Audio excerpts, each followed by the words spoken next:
Bonjour à tous, bonjour aux auditeurs. Aujourd'hui, nous avons le DAF qui nous fait l'honneur de sa présence et qui visiblement est très intéressé par le fait de me lécher les chevilles. Donc je pense que c'est un ajout très important en cette journée. Pour cette journée, il est essentiel ce chien, parce que sans Voilà. ça, on ne saurait pas quoi dire. On ne saurait pas quoi dire. Voilà, c'est le Éric Zemmour de cette campagne. C'est-à-dire quand on ne sait pas de quoi parler, on parle du chien. Vous voyez, c'est utile. Visiblement, les journaux et politiques français, c'est la même chose. Quand ils ne savent pas quoi écrire, hop, ils sortent le sujet Éric Zemmour et ça leur fait un dossier de 10 pages. Donc voilà, on est ravis. On est ravis de savoir qu'Éric Zemmour sait nager, ce qui était quand même l'information capitale à avoir dans les prochaines semaines. Alors, à propos d'information capitale, nous allons essayer ici de traiter justement les sujets qui ne sont pas traités par les autres, parce qu'ils ont visiblement mieux à faire. Alors, cette semaine, vous auriez peut-être entendu parler de cette affaire Evergrande.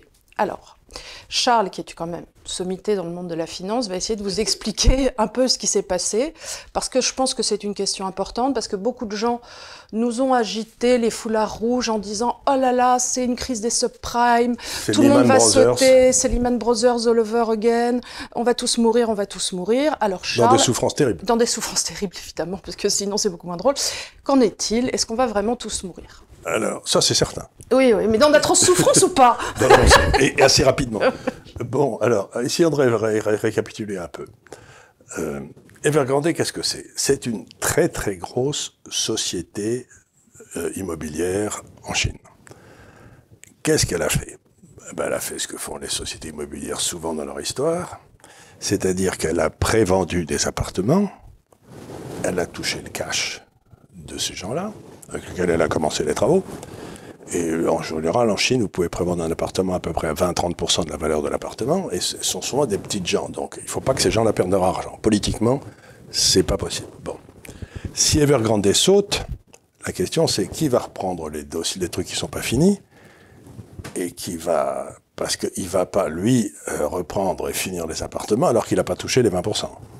Non. Donc, il faut Sauf s'ils ont gardé des immeubles, peut-être en levier. En levier, peut-être qu'ils pourraient vendre d'autres immeubles, mais enfin, grosso modo, c'est difficile. Ou s'il y a des terrains. Voilà, s'il y a des terrains, on pourrait changer, mais c'est compliqué. La bonne nouvelle, c'est qu'on arrive dans ce qu'on appelle la Golden Week, la semaine dorée en Chine, où tout est fermé pendant une semaine parce qu'ils se baladent partout. Bon, c'est très bien, c'est le moment où ils vont fleurir les tombes, je sais pas quoi. Donc c'est très bien. Donc la Chine a une semaine pour régler le problème pendant cette semaine, puisqu'il va rien se passer. Bon, voilà, c'est bon. Alors quel est le problème d'Evergrande, qui est assez simple? C'est le problème de toutes les opérations immobilières qui ont sauté, c'est-à-dire qu'elles empruntent, elles empruntent à court terme et elles font des investissements à long terme. Et s'il y a un petit trou de cash flow, elles sautent.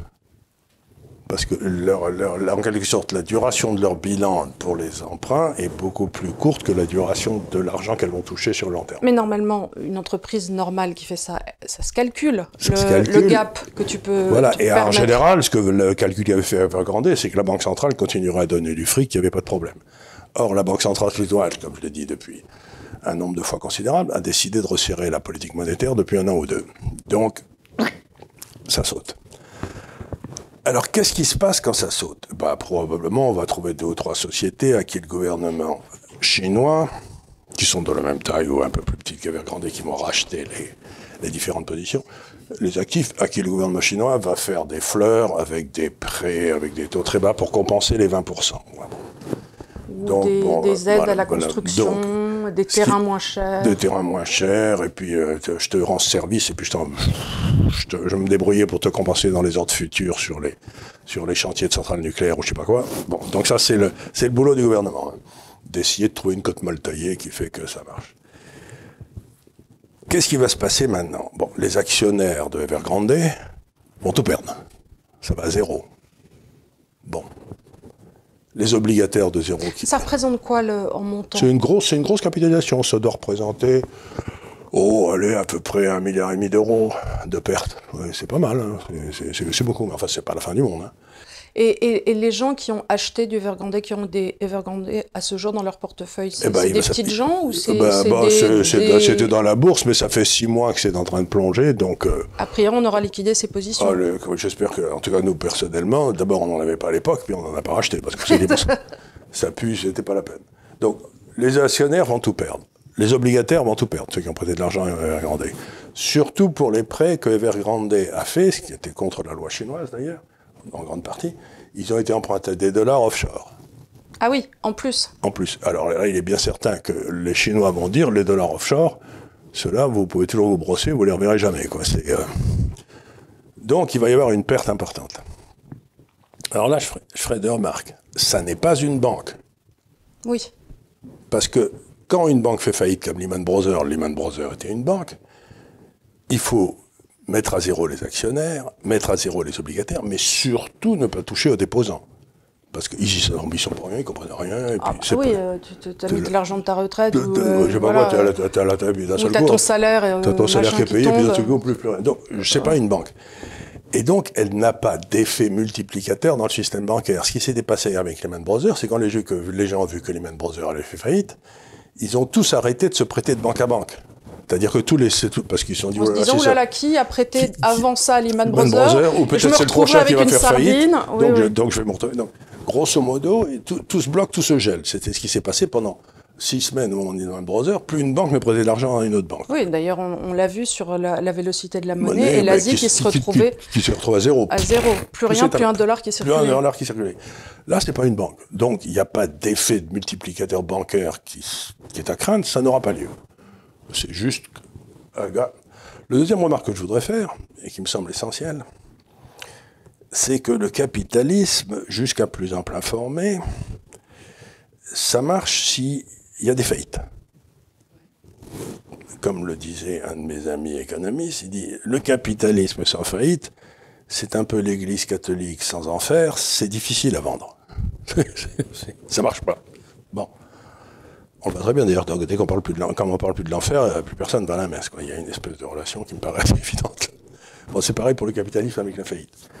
Donc, pour celui qui détient des obligations chinoises, qui aurait acheté ces obligations chinoises sur mes recommandations, c'est une très bonne nouvelle.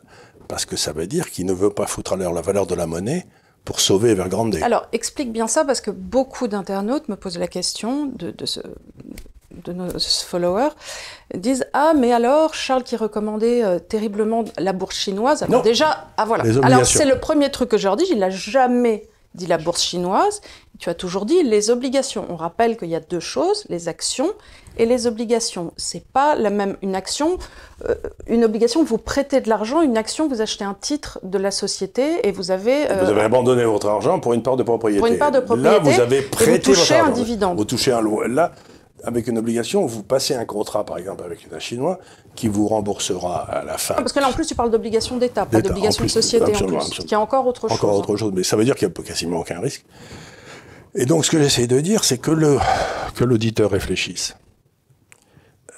La faillite d'Evergrande, ça amène quand même, qu'on le veuille ou non, à une diminution du nombre de yuan, de renminbi en circulation. Il y en a moins, puisque ça fait faillite. Donc, les obligations ne valent plus rien, les actions ne valent plus rien, donc il y a moins d'argent dans le système. Bon, ben alors à ce moment-là, pourquoi la monnaie baisserait s'il y en a moins? Elle doit monter. C'est-à-dire que chaque fois qu'une banque centrale autorise la faillite d'un grand groupe, qu'est-ce qui se passe? Les gens se disent, ils pensent que la monnaie est plus sérieuse que la faillite. La valeur de la monnaie est plus sérieuse. Donc, il y a quelque chose dans les marchés qui est très important, qu'on appelle le hasard moral. C'est-à-dire que si une banque centrale sort du trou tous les gars qui ont fait des mauvais placements à chaque fois qu'ils ont eu des placements, au bout d'un certain temps, les gens se disent la monnaie, ça ne vaut plus rien. C'est exactement ce qui se passe en Europe, avec la BCE, où depuis 2008, ils achètent tout le monde. Ils achètent tout le monde. Donc on se retrouve avec un QE hallucinant, c'est-à-dire une masse monétaire qui augmente pour empêcher que les gars sautent. Pour empêcher que droite, gauche, milieu sautent, des banques sous-capitalisées, mais ça finit par même plus faire peur parce qu'on se dit, de toute façon, ils viendront derrière. Donc ce que fait la Chine, c'est qu'elle dit, vous avez fait de mauvais investissements, vous n'avez pas vraiment respecté les réglementations, vous avez fait n'importe quoi, donc vous perdez tout. Et ben je trouve que c'est très bien. Hein. C'est à la base du capitalisme. Si les types qui font des investissements, comme ça se passe en France, sont à chaque fois sauvés par la Banque centrale... Il n'y a plus d'enfer. D'abord, il n'y a plus d'enfer, et surtout, il n'y a plus de risque. C'est-à-dire que tout le monde peut faire des saloperies, puisqu'à chaque fois, celui qui fait des saloperies est sauvé. Donc, non, celui qui fait des saloperies, qui gère mal, qui fout en l'air le capital qui lui a été confié, eh ben, il doit être ruiné. C'est ça la base du capitalisme. S'il n'y a pas de ruine, le capitalisme est complètement immoral. C'est ce que j'appelle le capitalisme de connivence. Et c'est ce qu'on a en Europe. Mais est-ce que tu crois, parce que certains disent ça, que cela peut avoir une influence en Chine à partir du moment où il y a eu quand même cette perte, où les gens peuvent prendre peur, sur la vente et les achats de produits de luxe, parce qu'ils sont quand même énormément consommateurs de nos produits ils sont consommateurs de nos produits Made in Pinot ou Made in Arnaud. Oui, ça peut avoir une influence, mais pendant quelques temps. Mais qu'est-ce qui va se passer si c'est quoi, quelques temps, 6 mois C'est les quelques mois qui viennent. Mais ce qui va se passer, c'est que du coup, quand les gens vont réaliser ce que je viens de dire, ben, la monnaie va monter. Donc, les produits Pinot et Arnaud deviendront moins chers. Oui, puisqu'ils sont d'import. Donc, à ce moment-là, ils vendront plus. Parce que le niveau de vie en Chine aura monté à cause de la hausse de la monnaie. Ça favorise les consommateurs. Donc, grosso modo... Donc toi, ça t'inquiète pas? Ah, moi, je suis enchanté. Ah, oui. Non seulement ça m'inquiète pas, mais je me dis, ça me confirme parfaitement dans mon analyse que la Banque centrale chinoise, c'est le successeur, la fille naturelle, si j'ose dire, de la Bundesbank, et que ceux qui font n'importe quoi avec l'argent, ils en prennent plein la tête pour pas un rond, donc et ils sont ruinés. Que sans guideline, c'est la monnaie, la monnaie, la monnaie. Voilà, c'est grosso modo ce que dit le Chinois. Ce qui nous importe, c'est la valeur de la monnaie. Maintenant, s'il y a des gars qui ont pensé que la valeur de la monnaie allait baisser, eh ben, ils perdent tout et c'est bien fait pour eux. Et puis, on va essayer de vite... Et on s'en fout. On va essayer d'atténuer les effets sociaux, mais on s'en fout. Au contraire. Ça veut dire qu'il ne reste que ceux qui utilisent bien la monnaie. Faut pas oublier que le capitalisme est un système darwinien. Donc, si on empêche tous les corneaux de sauter, on se retrouve qu'avec des dinosaures et on n'a jamais les mammifères, quoi. Ouais. Alors, on va parler du sujet des sous-marins tout à l'heure, mais avant ça, là, Charles était avant ça dans un meeting, et je t'ai entendu dire un truc qui était intéressant à propos des États-Unis. Donc là, on change donc de continent, sur le fait que dans une certaine catégorie de la population, il y avait des offres de travail, mais que les gens on trouvait pas. Alors, tu disais à ce propos, oui, visiblement, donc les salaires ne seraient pas assez élevés, parce que bon, c'est sûr que si on remonte le niveau par heure, si je sais pas, c'est à $8 de l'heure et que tu le passes à 12, tu vas peut-être trouver plus de personnes pour travailler à $12 de l'heure. C'est probable, c'est même certain. Voilà. Et donc, est-ce que tu peux expliquer ce phénomène-là et ce qui se passe aux États-Unis pour que, à ton avis, cette non-adéquation entre un marché du travail et l'offre alors, ce qui se passe, c'est très intéressant, c'est que, allez, pendant 20 ans, ou 30 ans, ou 40 ans, je ne sais plus très bien, le partage de la valeur ajoutée entre le capital et le travail s'est fait toujours en faveur du capital. C'est-à-dire qu'avec la globalisation qui est arrivée, si les types ne voulaient pas prendre le boulot à $8 de l'heure, eh ben on trouvait un gars en Chine qui allait le faire à $2 de l'heure, et puis le type il se retrouvait en cabane. Donc, il n'y avait rien. Mais maintenant que la globalisation est en train de se péter partout, qu'on se rend compte qu'avoir toutes les industries en Chine, et ça, c'est pas une bonne idée, solution non plus. Et que les gens veulent des produits aussi plus qualitatifs, et puis font attention aussi où le produit a été développé. Absolument. Surtout aux États-Unis où il y a vraiment ces normes. Absolument. Donc c'est très important. Fort. Donc les gens se disent, à $8 de l'heure, de toute façon, je vis pas ou je vis pas bien, ou je vis pas très bien. Donc, vous payez plus. C'est-à-dire qu'il est en train de se passer un phénomène extraordinairement important. Dans le balancier, quand vous produisiez 100, pendant longtemps, mettons qu'entre le capital et le travail, c'était 50-50, allez, pour faire simple. Il y avait 50% qui allaient aux travailleurs, 50% qui allaient aux capitalistes. En fait, c'était moi-même, mettons 50-50. Puis on est passé à un moment où il y avait 70% qui allaient au capital et 30% aux travailleurs. Le balancier est en train de revenir dans l'autre sens. Et le travailleur dit, si ça vous fait rien, la démographie est en train de baisser, il y a de moins en moins de travailleurs. Vos produits chinois, plus personne ne veut les acheter parce que, etc., etc. Je disais que dans la population de souche américaine, on est en train de passer en dessous les Canadiens aussi, des seuils européens. Oui, on est en dessous de 2 enfants. Voilà, on est en train d'arriver à 1,6, 1,7 aux États-Unis, ce qui est tout à fait remarquable. Bon. Bref, donc ce qui va se passer, c'est que le balancier est en train de passer en faveur du travail, et donc vous avez le choix si vous êtes un homme d'affaires, soit vous embauchez pas les gars, soit vous les embauchez plus cher. Et à ce moment-là, la question, c'est si vous les embauchez plus cher, est-ce que vous montez vos prix d'autant? est-ce que tu vas monter tes prix? Mais tu peux monter tes Bah, prix oui, si les autres ne montent pas, montent les leurs, mais si toi tu les montes, si les autres montent pas. Enfin, si tu fais de la lessive et que les concurrents font de la lessive aussi et que tu peux pas te permettre d'être 10 $ plus cher, sauf si tu as un produit vraiment concurrentiel, très différent. Sauf si tout le monde a les mêmes comptes et dit moi je peux pas, il faut que je monte mes prix, donc ils se mettent, se donnent 2 ou 3 coups de téléphone en disant dites-moi qu'est-ce que tu fais, ben voilà. Donc tout le monde monte les prix en même temps. Ça veut dire que, une fois de plus, ce que j'ai dit souvent aux gens, c'est que on a eu 40 ans de non-inflation, et qu'on arrive peut-être à la fin de cette période. Donc indépendamment de la masse monétaire qui va créer une inflation, mais c'est un des effets. Il y a aussi une inflation qui risque d'être créée par les prix. Absolument. Mais alors, le truc que je comprends pas bien, c'est qu'on nous vend toujours les États-Unis comme un pays où il n'y a pas d'amortisseur social. C'est-à-dire que c'est vrai que les gens ne touchent pas de RMI, Pendant la crise, là, ils ont été payés plus en restant à la maison qu'en allant bosser. Alors ça aussi, ils ont pris une mauvaise habitude. Ils ont dit, mais moi, si je suis resté à la maison.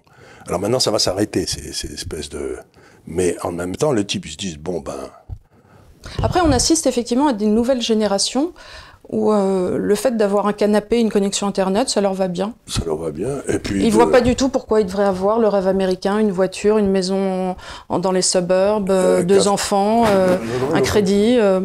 Donc il y a ça aussi, il y a un changement de civilisation. Et je le vois dans la jeune génération en France. Je vais beaucoup moins aux États-Unis pour des raisons que chacun comprendra, parce que c'est pas facile d'y aller. C'est même impossible. Et je me rends compte que dans cette génération, mettons qui ont 25-30 ans aujourd'hui, le travail est une notion un peu dévalorisée, quoi. Oui, voilà, c'est ce que je te disais. Ils se disent, bon, on est sur métro, boulot, dodo, c'est pas ma vie. Hein. C'était ces nouvelles générations Y, tu sais, qui ont des lettres en sociologie, et depuis la génération Y, justement, l'idée, c'était de dire, oui, nous, on met beaucoup plus en valeur notre qualité de vie, voilà. Et quand on demandait aux jeunes, est-ce que vous pensez que vous travaillerez pour la même société pendant 15-20 ans, ils disaient, mais enfin, vous n'y pensez pas. Et on observe, effectivement, sociologiquement, le fait que les jeunes travaillent 9 mois, mettent des pépettes de côté, puis après font plus rien pendant 9 mois, puis après reprennent un job temporaire, et ainsi de suite. C'est-à-dire avec des césures, mais voulues. Voulues, ils gèrent leur temps de travail.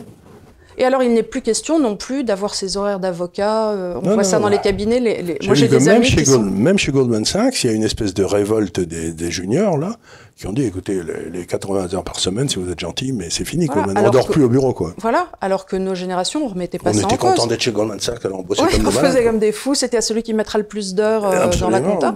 Et maintenant, c'est plus ça. Alors, bien sûr, en raison gardant, bien sûr que tu vas bosser beaucoup chez Goldman Sachs, mais il n'est plus question de faire des all-nighters. Non, c'est tout à fait. Et alors, il se passe un autre phénomène aussi qui me trouble, je crois que j'en ai parlé ici une fois d'ailleurs, c'est le suivant, c'est que,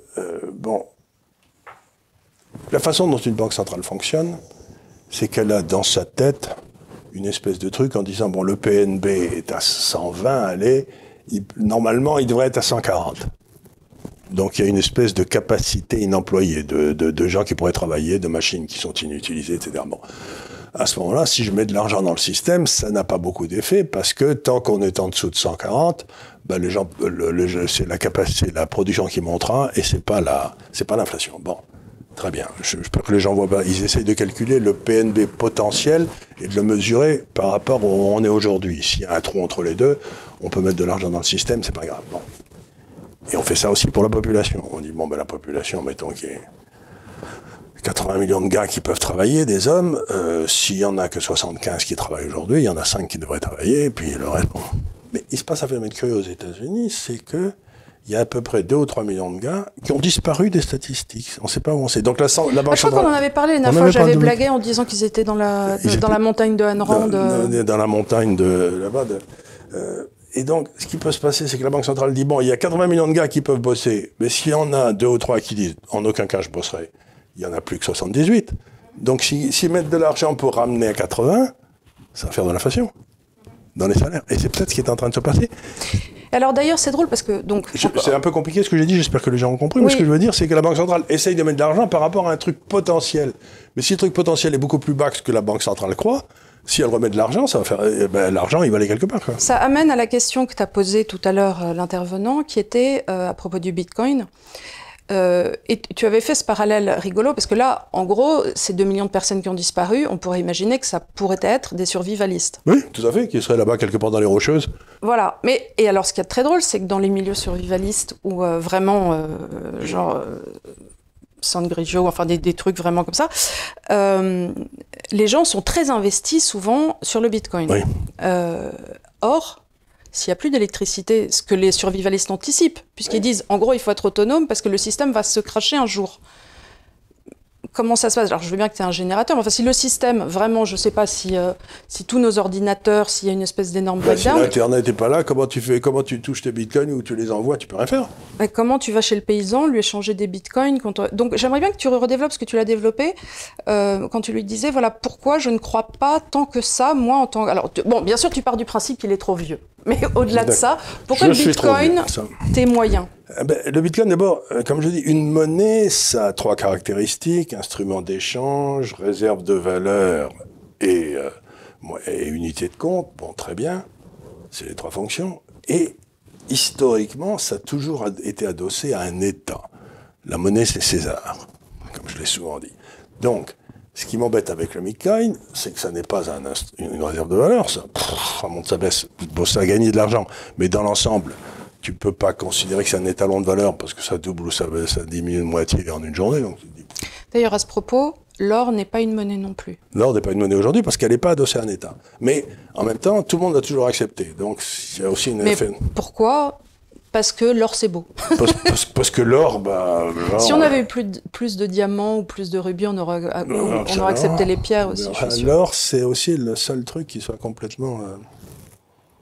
Vous laissez de l'or dans une cave pendant 1000 ans, il n'a pas bougé, il n'y a pas eu de... Il faut juste le retrouver, parce que la Terre aura bougé, mais tu... c'est ça. Bon. Donc ça, c'est pas une monnaie. C'est pas adossé à un État, et qu'on le veuille ou non, ça dépend de l'électricité. Donc du maintien et de l'ordre. Donc je regarde ça et je me dis, bon, moi, si je veux voir un paysan en lui disant, écoutez, tout s'est effondré, il se trouve que vous pouvez me nourrir pendant une semaine avec ma famille, et je lui donne une pièce d'or à Napoléon, le type, il va comprendre. Hein. Et que ce soit un paysan chinois, un paysan russe, un paysan français, un paysan n'importe quoi, le paysan qui voit une pièce d'or, il comprend. Donc il me nourrit pendant une semaine. Si je vais le voir en lui disant, dites donc, dès que l'électricité s'est revenue, j'ai plein de bitcoins dans mon... Regardez là, dans la je ne peux pas vous les montrer, mais enfin, en fait, j'en ai là, donc je vous payerai à ce moment-là. Le paysan, il va me dire, écoutez, cher ami, continuez à la sauter, quoi. Il ne va pas me vendre ton poulet. Son poulet et ses poireaux. Donc, il me semble que le Bitcoin, c'est une idée extraordinairement intéressante de ce que pourraient être les monnaies dans le futur, etc. Mais j'ai un gros problème parce que c'est censé me protéger contre un danger ultime, mais si ce danger ultime se matérialise, je ne vois pas comment ça me protège. Donc j'ai une espèce de problème logique là. Donc je me dis, bon écoutez, moi... T'es un non sequitur de fin. J'ai un non sequitur de fin. Il y a un saut logique que je ne suis pas prêt à faire. Et donc je dis, bon écoutez, je suis trop vieux, je ne comprends pas. Ça en laisse plus pour les autres. Mais ça en laisse plus pour les autres, mais ceci dit, rater des occasions d'achat, ça m'est arrivé 40 fois dans ma vie. Hein. C'est pas pour rien qu'on appelle ce métier le temple des regrets, quoi, parce que j'aurais dû faire ci, j'aurais dû faire ça, d'ailleurs. Ce qu'on aurait dû faire n'a aucune importance. Ce qui est important, c'est ce qu'on a fait, quoi. Ce qui nous amène sur le sujet fondamental de cette semaine, sur lequel tu as écrit pour l'Institut des Libertés, que je vous invite à regarder, donc sur cette affaire de sous-marins. Sur cette affaire de sous-marins vendus puis non achetés par l'Australie, ce que ça représente véritablement comme question sous-jacente et ce que ça veut dire aussi en redéploiement des forces géostratégiques à terme. Alors, tu as toute une théorie sur cette question. Une théorie sur tout. Voilà. Qui est, mais ça, c'est normal, c'est le complot. Hein, En plus, comme tu es payé par la Chine, c'est normal, tu es là pour vendre quand même. J'ai beau leur dire, mais pas assez, c'est ça. Oui, voilà. Donc, est-ce que tu peux un peu revenir sur oui, je veux ta bien, théorie? Ma théorie, bon, il faut essayer de comprendre. Il faut se replacer un petit peu en arrière. Essayons de comprendre ce que c'est que l'OTAN. Vous savez, c'est l'alliance militaire de l'Atlantique Nord. C'est le... Bon, alors... l'OTAN, c'est une alliance militaire qui avait été faite par les Américains, qui était défensive, ce qui veut dire que si un des États de l'OTAN était attaqué par une tierce partie, à ce moment-là, tous les États de l'OTAN étaient immédiatement en guerre contre lui, quoi. Donc c'était pas une alliance offensive. Si un État de l'OTAN attaquait quelqu'un, les autres n'étaient pas obligés d'y aller. Mais s'il était attaqué lui-même, à ce moment-là, tout le monde y allait. Bon. Et c'était sous le commandement des États-Unis, et c'était pour bloquer l'Union soviétique. Bon. Fait. L'Union soviétique disparaît, c'est remplacé par la Russie. Bon. Moi, je me dis, à quoi sert l'OTAN aujourd'hui? Bonne question. Donc, au début, la Russie s'effondre, bon, il ne se passe rien, l'OTAN reste. Et puis, grâce à Dieu, pour l'OTAN, il y a Poutine qui arrive, qui remet de l'ordre dans la Russie, et qui la retransforme à nouveau en un ennemi comptable. Donc, l'OTAN retrouve... Enfin, j'ai quelqu'un. On a failli rien avoir. On a failli rien avoir à se mettre sous la dent, et là, il y a un type qui est là. À un moment, je crois que Poutine envisageait de rejoindre l'OTAN. C'est pour vous dire à quel point il était ennemi, quoi. Enfin bref, Poutine décide. On décide que Poutine c'est l'ennemi. On a un nouveau grand méchant loup. On a un nouveau grand méchant, on peut lui taper dessus, c'est parfait. Tout le monde est content. Bon. Mais à ce moment-là, l'OTAN est censé nous protéger en Europe contre la Russie, donc. Mais il se trouve que l'Europe a un grave problème énergétique. Et donc, elle a besoin d'énergie qui arrive de l'extérieur, puisqu'elle est déficitaire. Et les Russes ont signé avec les Allemands, les Français, etc., un contrat de fourniture de gaz. Avec ces deux énormes pipelines. Il y en avait déjà un, et puis ils en ont fait un deuxième. Alors les Américains ont gueulé comme des ânes en disant « Mais dites les gars, on est censé vous protéger contre le gars qui va vous rendre complètement dépendant de son gaz. Donc, on voit pas très bien pourquoi vous le considérez comme un ennemi, quoi. Nous, vous avez des liens commerciaux, non? Vous avez des liens commerciaux, mais en plus des liens commerciaux, il suffit que les Russes coupent le gaz et l'industrie allemande s'arrête, quoi. Instantanément. Donc les Américains disent, on veut pas que vous signiez ce contrat. Bon, on le signe et on termine. Et ce pipeline a été complètement financé par les Français, les Allemands et les Hollandais. Ouais, complètement financé. Qui sont les trois puissances de l'OTAN. Alors, qu'est-ce que font les Américains? D'abord, ils sont pas contents. Et ils se disent, il faut qu'on fasse quand même quelque chose que les Européens comprennent. Donc, on ne peut pas vraiment taper sur les Allemands, parce qu'ils ont des élections, puis c'est les Allemands. Vous savez ce qu'on va faire? On va taper sur les Français. C'est la bonne pratique. Tu sais, si dans une bagarre, tu as un gros qui te met un coup, tu te retournes et tu mets un énorme coup au petit qui est à côté, quoi, tu vois. C'est le principe de base des bagarres, ça. Et donc, on tape sur les Français. Sans compter que Macron est très irritant. Et puis Macron, ça faisait 3-4 ans qu'il disait que l'OTAN était morte, qu'elle avait un électroencéphalogramme plat, qu'elle ne servait plus à rien et tout. Bon, l'OTAN est morte, très bien. Donc, on dit aux Australiens et aux Anglais, qui ont quitté l'Europe d'ailleurs, mais qui sont restés dans l'OTAN, vous savez quoi? L'OTAN, c'est foutu. Ça ne sert plus à rien. On va refaire la bonne vieille alliance militaire de 1940 à 1945, qui marchait très bien. L'Australie, la Grande-Bretagne et les États-Unis, les anciens, tous les pays qui parlent anglais, et puis les autres, on les emmerde. Ça veut dire, si j'ai raison, ça veut dire quelque chose de très intéressant, ça veut dire que l'OTAN est mort. Ça veut aussi dire que les États-Unis ne s'intéressent plus à l'Europe. Ils disent, c'est plus mon problème, je les ai soutenus pendant 50 ans, je les ai défendus militairement, à la première occasion, ils me donnent des coups de pied dans les chevilles, ça va bien, donc ils vont retirer leur armée. Mais ils ne vont pas la retirer d'Europe. Ils vont emmener une partie de leur armée qui est en Allemagne, ils vont aller la mettre en Pologne. Et puis peut-être aussi en Hongrie, comme ça. Juste pour faire bref. Mais ça veut dire que, allez, allons jusqu'au bout de notre raisonnement. Pendant très longtemps, les États-Unis ont été les principaux soutiens de la construction européenne. Oui, bien sûr. C'est eux même à la source. C'était même la source avec Jean Monnet, etc. C'est eux qui ont tout... Ils vont dire maintenant, ils nous cassent bien les pieds. Et donc, il n'y aura plus le soutien permanent des États-Unis à la construction européenne, qui risque du coup de se retrouver un peu. Et puis, ça amène à la question fatale, que je pose toujours aux gens, ils sont incapables de me répondre.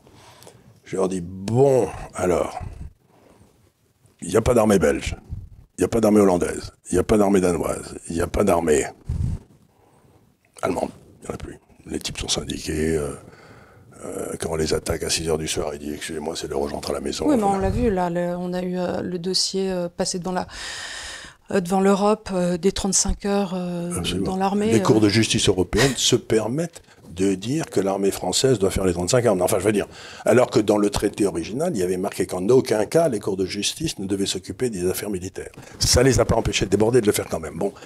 Donc ça veut dire qu'on est qu'en pleine déliquescence. Et donc, si l'armée américaine s'en va, comme le disent les Finlandais, ce que j'ai déjà dit ici, je pense, c'est qu'il y a toujours une armée dans un pays. Hein. C'est soit l'armée du pays, soit l'armée des pays à côté. Quoi. Donc les Finlandais, ils savaient de quoi parler, parce que d'un côté, ils avaient les Russes, et de l'autre côté, ils avaient les Suédois. Donc ils ont passé leur temps à les envahir, mais c'était pas un cadeau d'envahir la Finlande. C'était les Russes. Les Suédois, ils avaient l'habitude quand même. Les Suédois, ils avaient l'habitude, mais les Russes, ils ont en 1940, c'est le seul pays qui a fait reculer l'Union soviétique. Hein. Bon, les Finlandais sont des têtes de cochon, donc ils n'aiment pas être envahis. Très bien. Mais alors, si l'armée américaine s'en va, ou reste des postes isolés, comme dans les pays baltes ou en Hollande, ou en Finlande, ou en Hongrie, quelle va être l'armée en Europe? Parce qu'on ne peut pas rester sans armée. Bon, il reste un croupion d'armée française qui pourrait servir, le cas échéant, pour peu que les autres soient d'accord, mais c'est pas certain. Et il y a deux grosses armées en Europe, qui sont parmi les plus grosses du monde, qui sont la Turquie et la Russie. Donc la grande question, c'est est-ce que ça va être l'armée russe qui va remplacer l'armée américaine, ou est-ce que ça va être l'armée turque? C'est ça la vraie question européenne pour les 20 ans qui viennent, quoi. Et à ça, j'ai pas de réponse. Mais les Allemands commencent à faire des mamours pas possibles aux Russes. Et j'ai vu qu'il y avait... Non, c'est pas Macron, d'ailleurs, qui a dit qu'il fallait réouvrir le débat avec la Russie. En tout cas, il y a des bouteillons qui arrivent régulièrement et qui sont encore sortis hier sur la remise en cause du siège de l'ONU. À New York. Oui, et en fait, l'idée, encore une fois, d'un fédéralisme de l'armée au niveau européen. Voilà, on pourrait essayer de bâtir quelque chose si les autres Européens disaient, écoutez, il reste l'ossature d'une armée en France, il n'y en a plus ailleurs, donc ce qu'on pourrait faire, c'est tous vous financer pour que vous en fassiez une armée, et puis vous pourriez former tous les gars qui voudraient être dans l'armée hollandaise ou dans l'armée belge pour les 20 ans qui viennent, donc on utilise vos écoles militaires ou j'en sais rien. Donc on pourrait essayer de structurer une armée européenne autour de la France, mais jamais l'Allemagne ne l'acceptera. Honnêtement, c'est une très mauvaise idée, parce que des armées dit une nation européenne, et c'est pas du tout ce qu'on veut. On veut une Europe des nations, pas une nation européenne. Moi, je veux qu'il y ait une armée française qui défende la France. Voilà. Une armée française qui défendrait la Belgique, ou la Pologne, on a déjà essayé dans l'histoire, ça marchait moyen. On a plutôt eu des Polonais qui venaient défendre les Français que l'inverse. Oui, c'est arrivé. Quand on a essayé de défendre la Pologne en 40, le résultat n'a pas été terrible. Bon, donc, ce que je veux dire par là, c'est que l'Europe n'a plus d'armée, n'a pas de structure de commandement, que l'économie, ça ne marche pas, et donc on se retrouve... Ça risque quand même d'être un peu difficile en Europe, quoi. Au moins en France, grâce à l'héritage du gaullisme qui traîne encore dans les cervelles, il y a encore une armée. Ce que disait De Gaulle, c'est que l'épée est l'axe de l'histoire, c'est-à-dire l'armée, c'est ce qu'il y a... Enfin, pas l'armée, mais les guerres, etc. Donc, quand je discute avec des tas de gens, comme je l'ai fait à Genève, les gens me disent « Mais c'est horrible la guerre, on n'a pas besoin de l'armée. » Give war a chance. Give war a chance. J'ai un grand moment de lassitude en disant « Mon Dieu, comme ils savent peu de choses de l'histoire, et comme ils ne savent pas que l'histoire est cruelle. » Donc, il me semble que la grande question, ça va être la défense des nations européennes et qu'elle devra être traitée pays par pays, parce que l'idée de la défense européenne, c'est à peu près aussi intelligent que l'idée de la monnaie européenne, quoi. Tu vas pas mourir pour défendre Bruxelles, quoi. Voilà, je pense que ça donne un bon ticket de fin. On ne va pas mourir pour défendre Bruxelles. Enfin, je crois pas, pas moi en tout cas. Non, c'est tu meurs pas pour défendre une norme européenne ou un CERFA C22. Oui, et tu vas pas mourir pour Barnier, allez, comme chef. Voilà, donc ouais, non, mais moi ce qui me fait très peur, c'est cette multiplicité de candidats. Là, tu me cites Barnier, ça me... D'ailleurs, lui aussi, tu vois. Lui aussi. Il est effondré, Voilà. Bon, écoutez, merci beaucoup de nous avoir suivis encore cette semaine. On a essayé de faire des petits points d'actualité et de traiter des sujets d'économie et là, cette semaine, un peu de géopolitique, mais je pense que ça retombe dans l'économie quand même, de cette espèce de réadaptation des pays du Commonwealth les uns avec les autres et le fait de nous, en tant qu'État français, de nous reléguer en deuxième division, quoi. Quand les Américains nous ont tapé sur la tête, ça voulait dire qu'ils n'ont pas peur de nous du tout, quoi. Oui, voilà. Ils ont peur de l'Allemagne, quelque part. Non, ni peur, ni respect. Ni peur, ni respect, exactement. Voilà. Écoutez, merci beaucoup de nous avoir suivis et à la semaine prochaine, donc. Merci. Merci.